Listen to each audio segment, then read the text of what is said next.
Friends, welcome back to my channel. সকালবেলা উঠে দেখি চারধার পুরো জলে জল। ওই বর্ষাকালে সুন্দরবন ঘুরতে এসেছি তো, এটা তারই ফল। তাই আর বেশি না ভেবে সাজুগুজু করে ছাতা নিয়ে বেরিয়ে পড়লাম। যাচ্ছি খেয়াঘাটের দিকে। আর দেখো চারধারটা, উফ, আলাগই একটা রূপ, পুরো সবুজে সবুজ। তার উপরে বৃষ্টির জন্য চারধারে পরিবেশের ব্রাইটনেসটা আরো যেন বেড়ে গেছে। তাই আর বিলম্ব না করে সবার আগে মা দাঁড়িয়ে পড়ো।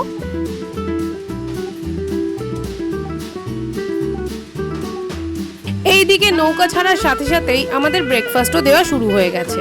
ব্রেকফাস্টে ছিল লুচি, চানা মশলা আর একটা করে গোলাপ জামুন। আর ওই দেখো আমাদের আগের দুটো বোট কোথায় পৌঁছে গেছে দেখতে পেলে? আমাদের বোটটাই লেট করতি। वैसे তাড়াতাড়ি গিয়েও আর পড়বোটাই বাকি। কোন সা ট্রেন পকড়নি है? আফটার অল সারাদিন আজকে তো এই জলেই কাটাতে হবে। তাই এইবারের পর কি হবে দেখতে হলে চলে আসতে হবে আমার সাথে পরের ভিডিওতে। আপাতত টাটা।